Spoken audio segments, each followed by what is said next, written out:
Now, a rally of residents from across Hertfordshire protested in Stevenage on Sunday about who should pay to remove dangerous cladding from their buildings. The group, called the Gladiators, believe the government or developers should foot the bill. And you can understand why, because residents are facing huge bills to have the material on their homes replaced or made safe. Our man Justin Dealey was at the protest. Just going to read a few of these placards. End the cladding scandal. Lives are at risk. Make those responsible pay, not the victims. Building scandal ruins lives. My flat may ruin my life. Enough is enough. And one more there that says our building never met regulations. Developers should pay. So we had a survey done last summer and we found that we've got flammable cladding, got flammable insulation, got missing cavity barriers and fire breaks, and we've got timber decking on our balconies, and it all needs to go. We can't sell our flats because they're valued at zero, so we can't move on with our lives. We are eligible for some government funding from the Building Safety Fund, which we are applying for at the moment, but because there are problems with this government contract, we can't, our managing agent can't sign it, so we can't. That could be years away. Potentially, yes. We don't know how long. We're just in limbo. None of these problems are of our making. You know, I bought my flat before Grenfell, and we found out now that there's all these problems, and that, you know, they were caused by other people. It was the developers who cut corners. No more silence, no more lies. We will not be victimised. Living your life in limbo like this, what is this doing to you? It's heartbreaking and it's very distressing because we can't see any way out. So you want either the developer to pay for the renovation or the government. If that doesn't happen, just remind us how much that could cost. So the entire building has been estimated at £10 million to renovate and to remediate all the safety gap. And per flat, it's around £140,000, which is a life-changing sum of money that it's impossible for us to get. So Alison, you've also got a flat. You've actually moved out, haven't you? Tell us why you've done that. Yes, obviously when we found out about all the fire safety defects, my mental health really took a nosedive. I mean, I was living there, especially during lockdown, in a flammable flat, 24 hours a day, knowing that there was all these defects. It was just getting to me too much. I couldn't sleep, I couldn't concentrate, I was in tears every night. And yeah, so that's why I made the decision to move out. So it's just sat there empty, and that investment that you've made of over £200,000, as we stand here today, is worth zero. Yes, that's correct. And the flat was also bought after my mum passed away, so it's my entire inheritance that's worth nothing now. This must be destroying you. It is. I mean, my mental health is better now because I'm living somewhere safe, but every night I'm still worried about my future. I'm a solicitor, and if I become bankrupt because of this, I'll lose my career too. My practicing certificate would automatically be revoked if I was made bankrupt. We get sold out. Banks get bailed out. We get sold out. Yes, it's a total nightmare. It's really terrifying and scary to live with the children in an unsafe building. How are you surviving financially with what's going on? It's very difficult. We budget our family. Everything that we could spend on children, we have to spend on the building, and it's very unfair. As a father myself, I'm so moved by what you're saying. Yes, it's very heartbreaking. It's difficult to explain also to children what's going on. And I'm sure they are feeling as well the stress that we are having and we are experiencing. And this is all through no fault of your own. You've done absolutely nothing wrong. Yes, we did the right thing. We saved. We put all our saving to buy the property, to secure our family. And now we are in the situation where we can go bankrupt. And when you bought the property, nothing showed up on the searches whatsoever about the cladding on the building being dangerous or anything like that? No, everything was fine. We had the first survey done back in 2018 after the Greenfall, which we paid for. It was confirmed that building is all safe and we don't need any extra work. But 2020, when the new regulation came in, we had the actual survey done, and it turned out that the building didn't meet the safety regulation when it was completed. And now we are asked to pay for it. And that was Justin in Stevenage for us. And later in the show, we're going to be speaking to the Conservative MP for Stevenage, Stephen McPartland. But I'd like to hear from you this morning. How do you feel after hearing that? Imagine if you were in their position. You know, you've spent over £200,000 for a flat, you know, you got it, you know, it's probably your first ever purchase or whatever, you're in the flat, and then you find out that certain things aren't right, but the developer's not going to pick up the bill, the government aren't going to pick up the bill, you're being asked to pick up the bill, and it's going to be £140,000 per flat. And can you have that? Have you got that? That's, I don't know about you, but that gets the blood boiling, doesn't it? Like I said, we're going to be speaking later on in the show in more detail about this, and we're going to be speaking to the Conservative MP for Stevenage, Stephen McPartland. Sam from Bedford is on the line now. Good morning to you, Sam. Good morning. Thanks for joining us. Now, I understand this story has chimed with you this morning, yeah? It has, yeah. What's your story then, Sam? So me and my partner recently put our shared ownership apartment on the market. And went through all the sort of procedures, et cetera, to get the property sold.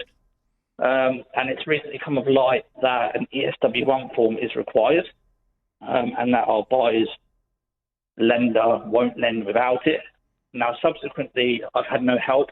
So I'm in a shared ownership apartment, like I said, which is partly owned by myself and my partner and the housing association. And no one's going to help us to the point where potentially now the house I'm buying is about to fall through, and the sale is about to completely sort of go down the pound, so to speak. Yeah, sure. If I may, if I could just go back a little bit, because some of us won't be aware of the intricacies of all this. What is an ESW1 form then? What is that? Is that about the cladding?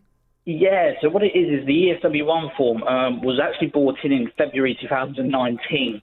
And what it is it's quite, from what I can understand, quite an intrusive report in regards to the cladding and the installation behind the cladding on your building.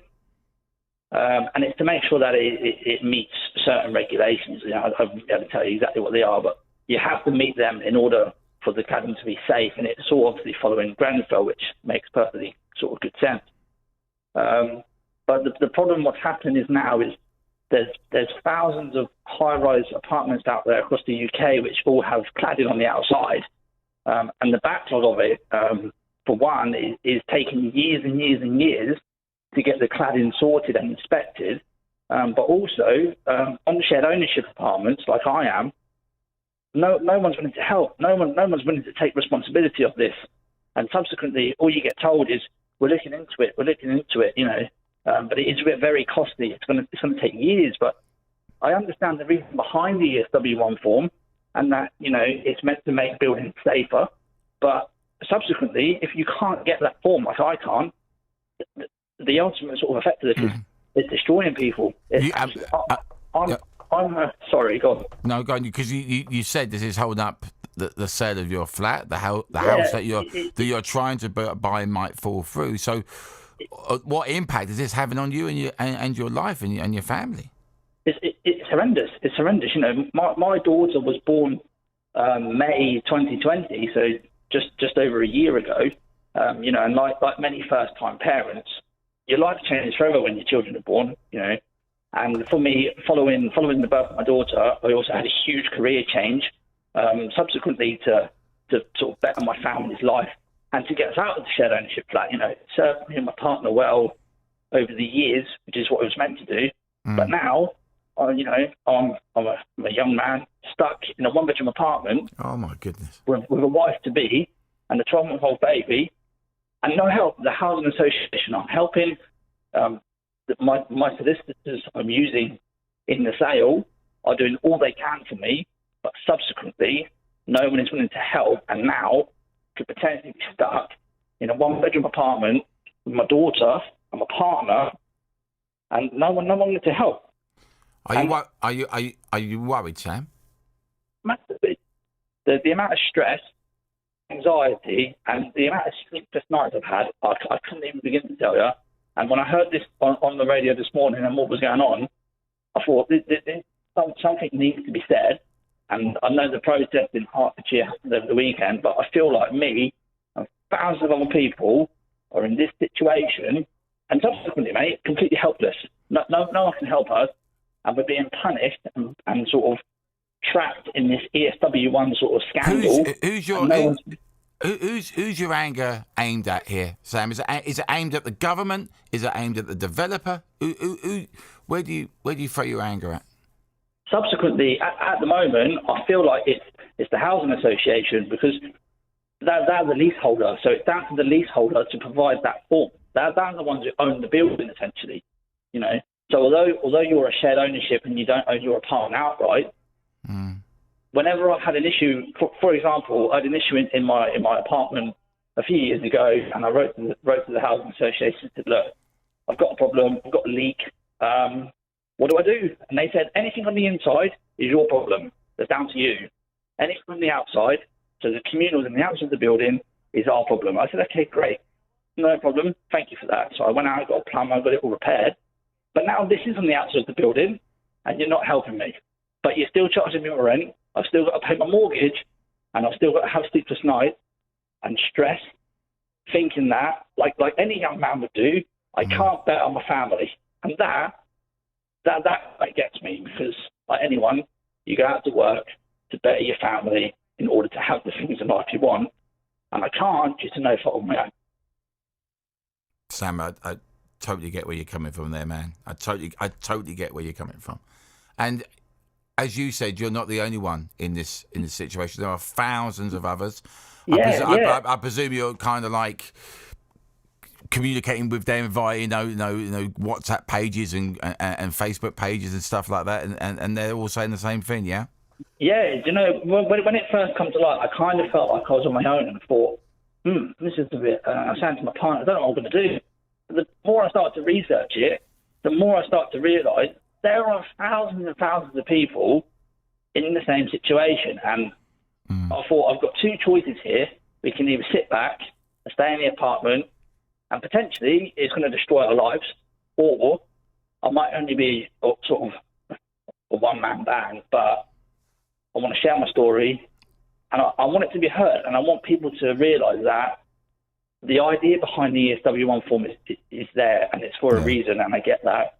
But what's happening at the moment, the bottom line of it is, it's destroying marriages, relationships, people's lives, and someone somewhere, either in government or the housing association or even management companies who look after these blocks, someone needs to stand up, realise what's going on, and take responsibility over it and help us to get out. Sam, there's nothing I can say that's going to help. All I can say is thank you so much for phoning up and sharing your story with the listeners, and I really appreciate it. We wish you all the very best for all this, and please do keep in touch, yeah? Thank you very much. Appreciate it. Cheers, pal.